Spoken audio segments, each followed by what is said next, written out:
এখন তো অনেক কিছু সহজ হয়ে গেছে, মানুষ কিভাবে জন্মগ্রহণ করে সেটাই মানুষ দেখে ফেলে, আর বইয়ের জন্ম দেখা তো কোনো ব্যাপার না, তাই না? আমাদের উস্তাদ মুফতি মোহাম্মদ ওবায়দুল্লাহ সাহেব তিনি বাইন্ডিং খানায় গেছেন, 2টা বই আজকে দেয়া যায় না, পরে রাত 1টার সময় 2টা বই কোন রকম বাদাই শেষ করে আবার বাতাসে একটু শুকিয়ে তারপর আবার চাপা দিয়ে বাঁকা হয়ে যাবে, এই সেই করে রাত 1টা 2টার সময় ওনাকে 2টি বই দিয়েছে। তো উনি সারা রাত বসে বসে উল্টে উল্টে দেখেছেন 2টা বই নিজে। এই যে বাংলাদেশের বিখ্যাত আলেম মৌলানা মুফতি ওবায়দুল্লাহ সাহেব। আমার একটা বই আছে ত্রিভুবনের প্রিয় মোহাম্মদ। ওই সময়ে আমাদের বইগুলোর কভার সাধারণত মসজিদ এরকমের কভার হতো। তো সিদ্ধান্ত নিলাম যে এর বাইরে গিয়ে কভার করা যায় কিনা। বশির মিসবাহ ভাইয়ের একটা বালাগাল ওলা বিকামালিহি একটা ক্যালিগ্রাফি ছিল, তো বললাম যে এটা দিয়ে কভার করে দেন। আরিফুর রহমান ভাই তিনি নাম লিখে দিলেন, আর রিয়াজ হায়দার ভাই কাজটা করলেন। তো রিয়াজ ভাই বললেন যে আবার মাইটের খাবেন না তো, কারণ নবজির গল্প, তো সেখানে মদিনার ছবি না, এটা মানুষ কিভাবে নেবে। তো সেটা যখন ছাপা হলো, তো এটা ঠিক এরকম রাতে সবাই ঘুমিয়ে পড়ার পরে আমি উঠে পরে আবার দেখেছি। এটা শিশুরা যেভাবে ঈদের কাপড় আলাদা একা দেখে এবং অন্য কেউ দেখলে অনেক সময় কান্নাকাটিও করে যে আমার কাপড় তুমি দেখলা কেন।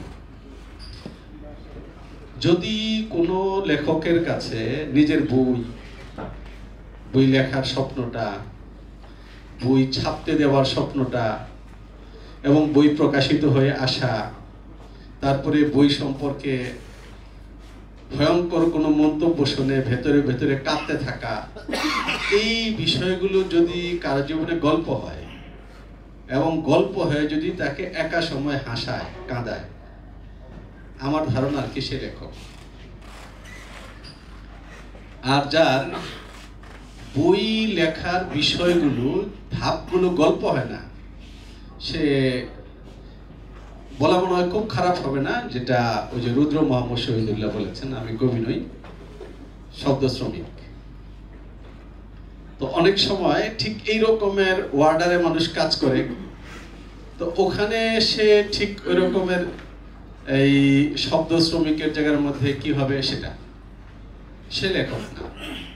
তো লেখকের গল্প থাকে, এই গল্পটা হলো সৃষ্টির এবং এই গল্পটা হলো জন্ম দেয়া। আজকের এখানে অনেক মজার মজার গল্প হবে। আমি খুবই নিজের ভেতরে অস্বস্তি বোধ করছি যে এমন চমৎকার একটা মজলিস ছেড়ে আমাকে চলে যেতে হবে। অনেক ভালো লাগতো আপনাদের গল্প শুনলে, আমাদের গল্পগুলোর কথা মনে পড়তো এবং সেই গল্পগুলো তাজা হতো, লেখালেখিতে হয়তো আবার মনোযোগী হতে পারতাম, পড়াশোনায় আরো মনোযোগী হতে পারতাম। এটা তৃতীয় বিষয় যেটা এখানে, সেটা হলো আমাদের কয়েকজনকে সম্মান দেওয়া হবে। আমি মনে করি যে এটাও অনেক বড় একটা জায়গা। তো সামনে বাবররা এই যারা সম্মাননা পাচ্ছেন, সম্মাননা পাওয়ার গল্প না, আপনি পাচ্ছেন না, যারা পাচ্ছেন এই সম্মাননা পাওয়ার যে গল্প, সেই গল্প কি হবে, একটা শিরোনাম হবে, সেটাও শিরোনাম হবে, এটাও একটা জায়গা।